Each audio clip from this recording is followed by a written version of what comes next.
My name is Elena Carter. I'm 38 years old, and the night I learned my mother would rather save my sister than sit beside her dying daughter, I discovered something far more terrifying than cancer. I was lying in room 614 of St. Mary's Hospital, barely strong enough to hold my phone, when I called Mom and whispered, "Please come. I don't know how much time I have left." Her answer still follows me in my dreams. "Elena, your sister needs us more." Then she hung up. I stared at the ceiling, listening to the monitor beside me, wondering how a mother could hear her child say goodbye and still choose another child. But what Mom didn't know was that 3 days earlier, my lawyer had placed a brown envelope on my bedside table. Inside was a guardianship document transferring custody of my 12-year-old daughter, Lily, to my younger sister, Claire, if I died. There was just one problem. I had never signed it. And the date beside my name was impossible. It was dated 2 days before I was admitted to the hospital. I remember thinking, who forged my signature? Why was Claire already preparing for my death? And why had my mother suddenly stopped asking about my treatment and started asking about Lily's future? I wish I had opened that envelope sooner, because the answer would eventually expose a recording, missing money, and a secret my family had buried for years. But before I tell you what was inside, you need to know who I was before everything collapsed. I had spent my life avoiding conflict. At 38, I worked as a civil engineer, raised Lily alone, and believed family problems could be solved if you stayed patient long enough.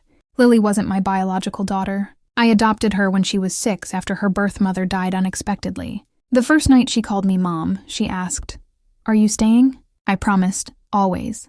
That promise became my weakness. My mother knew I would forgive almost anything. Claire knew it too. They were counting on my silence. What they didn't know was that dying had changed me. I had already begun collecting evidence. And before my final day came, I would force my family to answer one question they never expected to hear. Who had decided my daughter would be better off without me, and they would regret it?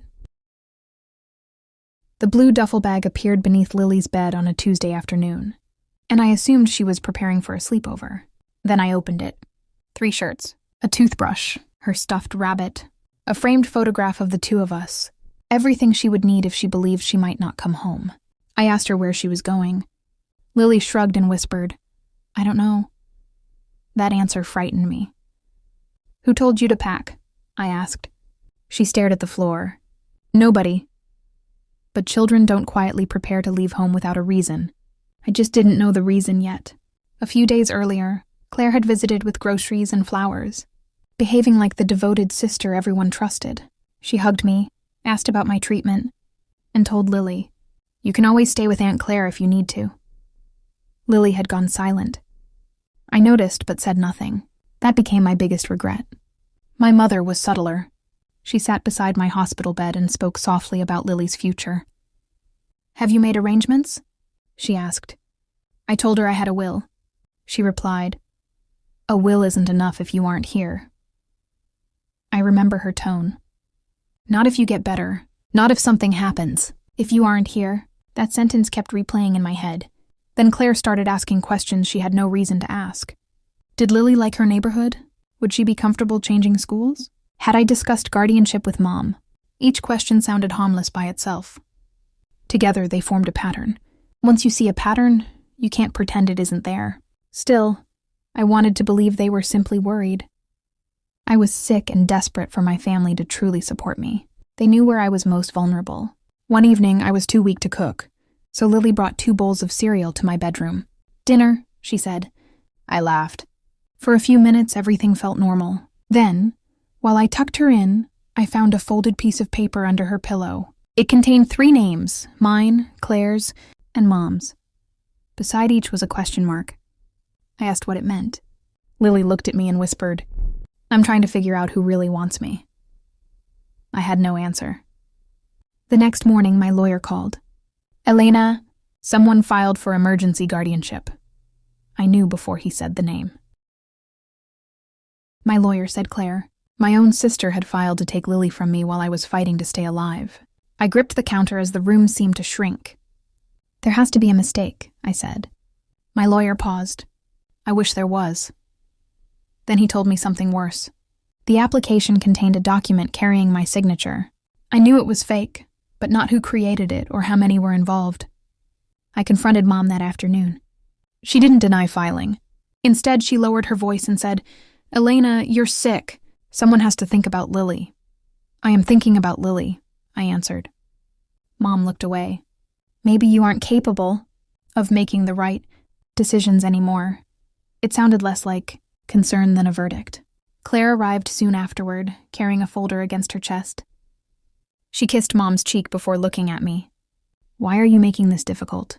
she asked. "Why are you trying to become Lily's guardian?" Her expression hardened. "Because someone has to be realistic." I asked about the document. She said nothing. That silence told me more than an argument could have. My lawyer later confirmed the signature wasn't handwritten. It had been copied from an older authorization form. There was another problem. Someone had also accessed one of my bank accounts and transferred money shortly before my diagnosis. The description on one transfer read, "Legal preparation." I felt sick. Why would anyone prepare legal paperwork before doctors had even told me how serious my cancer was? I checked my records and discovered Claire had once been given access to my accounts. That was the first moment I wondered whether my illness had created an opportunity someone had been waiting for. But I wasn't ready to believe it. Then Lily disappeared.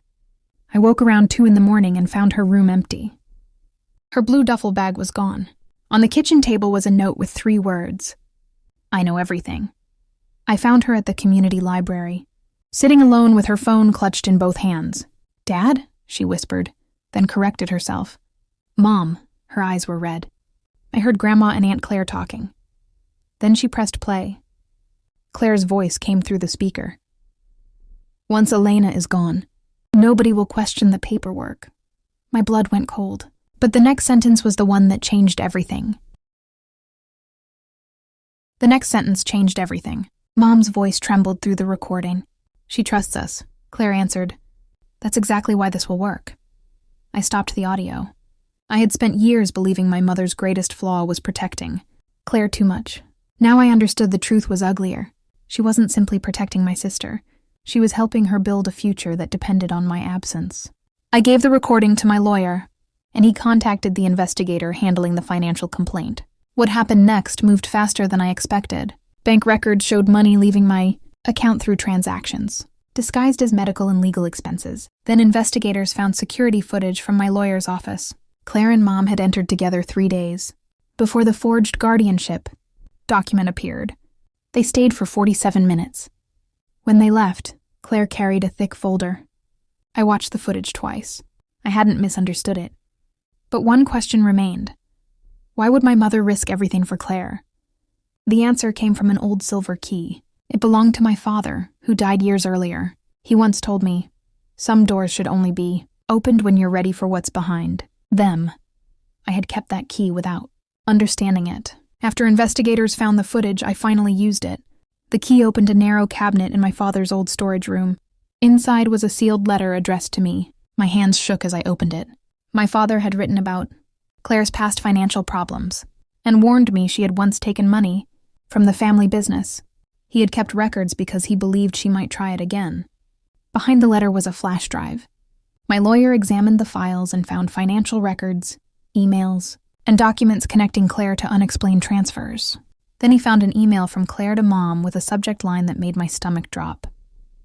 "If Elena doesn't make it." I stared at the screen. My mother had known. Claire had planned. And I had been fighting cancer while my own family prepared for what they thought would happen after my funeral. Then came the final piece. Investigators proved my signature on the guardianship document had been copied from an old authorization form. It wasn't suspicious. It was fabricated. For the first time, I stopped asking whether I could save my family. I asked whether I was willing to expose them. By the time we entered the courtroom, I had stopped hoping for an apology. I wanted the truth documented. Claire sat beside her lawyer, while Mom kept her eyes lowered. The judge reviewed my medical records first, showing I had been hospitalized when several transactions were made using my credentials.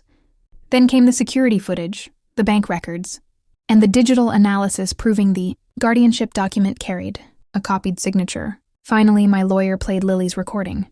Claire's voice filled the courtroom. "Once Elena is gone, nobody will question the paperwork." Mom's followed. She trusts us, Claire answered. That's exactly why this will work. Silence followed. Claire began crying. I was scared, she said. I looked at her and answered, You weren't scared of losing me. You were scared of losing what you thought you'd have when I was gone. The judge dismissed the guardianship petition and ordered the financial investigation to continue. But then the judge turned toward Lily. Would you like to say where you want to live? Lily stood. Her hands trembled, but her voice didn't. I want to stay with Elena. That sentence broke. Something inside me. She had finally chosen her own future instead of waiting for adults to decide it. Outside the courtroom, Mom approached me. I didn't think it would go this far, she whispered. That was the problem, I answered. My condition worsened during the following weeks. Before I became too weak, I asked Mom to come to my house alone. I placed my father's silver key on the table and revealed my final secret. 6 months before my diagnosis, I had created a protected trust for Lily. Neither Mom nor Claire could control it. I had appointed an independent professional to protect it until Lily became an adult. Mom stared at me. You planned all this? No, I said. I planned to protect my daughter. I never planned for you to betray me. She cried, but I didn't pretend everything was repaired. Some apologies arrive after the damage has already become permanent. A few days later, Lily brought her blue duffel bag into my room. She opened it and slowly removed everything she had packed months earlier. The rabbit went onto her shelf. The photograph went into a frame. The clothes went back into her closet. Then she folded the empty bag and put it away. I don't need it anymore, she whispered. I understood. That bag had never been luggage. It had been her emergency plan for abandonment. Now she finally believed she had a home. I gave her the silver key. What does it open? She asked. A cabinet, I said. She smiled. I think I already know what it means. What? It means you stayed. And for the first time, I understood that my final secret had never been about money, revenge, or winning. It was about making sure that even after I was gone, Lily would never again have to wonder whether she belonged somewhere. If someone ever chose you when it cost them something, tell me what that choice meant to you. And subscribe for more stories about betrayal, family secrets, and the truth that eventually comes to light.